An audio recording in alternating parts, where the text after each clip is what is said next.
తెలంగాణ రాష్ట్ర నూతన డీజీపీగా సివి ఆనంద్ నియమితులయ్యారు. ప్రస్తుత డీజీపీ శివధర్ రెడ్డి ఈ నెల 30వ తేదీతో ఉద్యోగ విరమణ పొందనున్న నేపథ్యంలో సివి ఆనంద్ ను నియమిస్తూ ప్రభుత్వం ఉత్తర్వులు జారీ చేసింది. తెలంగాణ డీజీపీగా అర్హులైన ఐపీఎస్ల జాబితాను ఇటీవలే యూపీఎస్సీ రాష్ట్ర ప్రభుత్వానికి పంపించిన విషయం తెలిసిందే. ఈ జాబితాలో సివి ఆనంద్ తో పాటు 1994 బ్యాచ్ కి చెందిన వినాయక్ ప్రభాకర్ ఆప్టే, సౌమ్య మిశ్రా ఉన్నారు. ఈ ముగ్గురులో సీనియర్ అయిన సివి ఆనంద్ ను ప్రభుత్వం డీజీపీగా నియమించింది. సివి ఆనంద్ 1991 బ్యాచ్ కు చెందిన అధికారి. ఆయన హైదరాబాద్ సిపిగా, ఏసీపీ డీజీగా పనిచేశారు. ప్రస్తుతం తెలంగాణ హోంశాఖ ప్రత్యేక ప్రధాన కార్యదర్శిగా ఉన్నారు.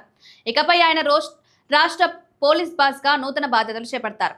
హైదరాబాద్ జిల్లాలో ఓటర్ల జాబితా సవరణ ప్రక్రియపై BRS working president KTR party శ్రేణులకు దిశానిర్దేశం చేశారు. సమావేశంలో మాజీ మంత్రులు, ఎమ్మెల్యేలు, నియోజకవర్గ ఇన్ఛార్జీలతో కలిసి ఆయన రాబోయే ఎన్నికల వ్యూహాలపై సుదీర్ఘంగా చర్చించారు. ఈ సందర్భంగా మాజీ మంత్రి తలసాని శ్రీనివాస్ యాదవ్ కు కీలక బాధ్యతలను అప్పగించారు. ఎన్నికల సంఘం నిర్వహిస్తున్న స్పెషల్ ఇంటెన్సివ్ రివిజన్ కార్యక్రమాన్ని అత్యంత సీరియస్ గా తీసుకోవాలని కేటీఆర్ ఆదేశించారు. ముఖ్యంగా గత ఎన్నికల్లో జూబ్లీహిల్స్ వంటి చోట్ల జరిగిన పరిణామాలను గుర్తు చేస్తూ ప్రత్యర్థి పార్టీలు నమోదు చేయించే దొంగ ఓట్లు, డబుల్ ఓట్లను గుర్తించి వాటిని తొలగించేలా పగడ్బందీగా వ్యవహరించాలని సూచించారు. నగరంలోని అర్హులైన ప్రతి ఒక్కరికి ఓటు హక్కు ఉండేలా చూడడం, కొత్త ఓటర్ల నమోదులో కార్యకర్తలు చొరవ చూపడంపై ఆయన ప్రత్యేకంగా దృష్టి సారించారు. ఈ మొత్తం కార్యక్రమానికి పర్యవేక్షకుడిగా మాజీ మంత్రి తలసాని శ్రీనివాస్ యాదవ్ ను కేటీఆర్ నియమించారు. ఈ బాధ్యతలపై తలసాని మాట్లాడుతూ ప్రతి నియోజకవర్గంలో బూత్ లెవెల్ అసిస్టెంట్లను తక్షణమే నియమించాలని కోరారు. వారికి ప్రత్యేక శిక్షణ ఇచ్చి ఓటర్ల జాబితాలో ఎలాంటి అక్రమాలు జరగకుండా బూత్ స్థాయి నుంచే కాపలా కాయాలని స్పష్టం చేశారు.